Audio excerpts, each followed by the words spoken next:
কোনো সন্তান কোরআন পড়তে চায় না, অভাব নাই। এই জন্য কোরআন শিক্ষা করতে হবে।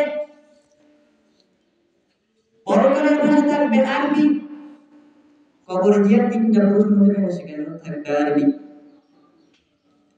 ঘরের ভিতরে সব কিছু তৈয়ার করলেন, ঘরের ভিতরে আকাশ আইনা দিলেন, নিষ্ঠুর আইনা দিলেন, জাহান্নামের বুঝি, কিন্তু কোরআন তেলাওয়াত করতে পারলেন না। এই পাঁচ বেলা নামাজের পর পাঁচটা সূরা যদি তেলাওয়াত করেন, রহমাতুল লিল আলামিন বলেন ওই ঘরে কোনদিন চুরি ডাকাতি হবে না। জোরে বলেন সুবহানাল্লাহ। ওই ঘরের ভিতরে কোনদিন অভাব দেখা দেবে না। মালিক ইবনে দিনার রাহমাতুল্লাহি আলাইহি রাস্তা দিয়ে চলতেছেন, হঠাৎ ফেরেশতাদের সাথে সাক্ষাৎ হয়ে গেছে। এবার ফেরেশতাদেরকে জিজ্ঞাসা করতেছেন, ও ফেরেশতারা তোমরা কি করতেছো? যে কত বড় দামি বান্দা, ফেরেশতাদের সাথে সাক্ষাৎ হয়ে গেছে। সুবহানাল্লাহ। বলতেছে নেককার আর বদকারের লিস্ট করতেছে, লিস্ট নেককার আর বদকারের লিস্ট চলতেছে।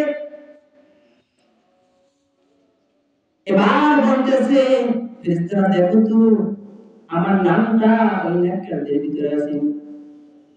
এবার ফেরেশতারা লিস্টগুলো উল্টে দেখতেছে, মালিক ইবনে দিনারের নাম নাই। এবার বলতেছে ফেরেশতারা এই নেককারদের খাদেম হিসেবে তো জিব্রাইল জামাত আমার নামটা রাখা যায়। জোরে বলেন সুবহানাল্লাহ। কত বড় আরবি বান্দা। এবার এই কথা বলার পরে ফেরেশতারা অদৃশ্য হয়ে গেছে।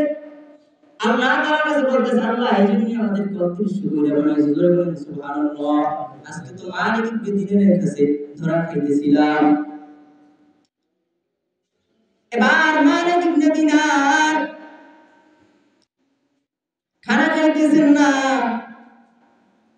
অজরে কান্না করতেছেন, কান্না করতেছেন। সারাদিন কোনো খানা নাই। রাতের বেলা যখন ঘুমাইয়া পড়লেন, শুয়ে পড়লেন, রাতের আধারে অতি গভীর হয় রজনী যখন, নীরবে উঠে প্রভুর নাম জপিও তখন। ও ভুর করুণা যদি পাইবারে চাও, গভীর রজনীতে উঠিয়া প্রভুর গুণগান গাও। মালিক ইবনে দিনারের কাছে আয়েশা রাতের বেলা স্বপ্ন দেখতেছে। ফেরেশতারা আয়েশা বলতেছে, ও মালিক ইবনে দিনার, আমাদের নকল খাতায় যদিও তোমার নামটা নাই, আরশের মালিক আল্লাহ তাআলার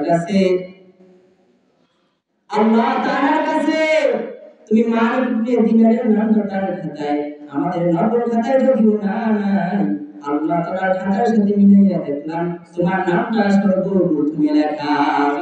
সুবহানাল্লাহ। এইজন্য আল্লাহ তাআলার প্রিয় বান্দা হইতে টাকা লাগে না, পয়সা লাগে না, শুধু একটু সময় দিতে হয়। হাঁটতে চলতে আল্লাহ তাআলাকে ডাকতে হয়, সুবহানাল্লাহি বিহামদিহি, সুবহানাল্লাহিল আযীম, সুবহানাল্লাহ, আলহামদুলিল্লাহ, আল্লাহু আকবার। হাঁটতে চলতে আসসালামু আলাইকুম ওয়া রাহমাতুল্লাহ। আপনার উপর শান্তি বর্ষিত হোক, এর চাইতে আর বড় কি দোয়া থাকতে পারে? এক আল্লাহর বান্দা 30 হোক, তেনার গুণ হলো তিনি সবজি বিক্রেতা, তেনার কাছে সবসময় একটা গামছা থাকে।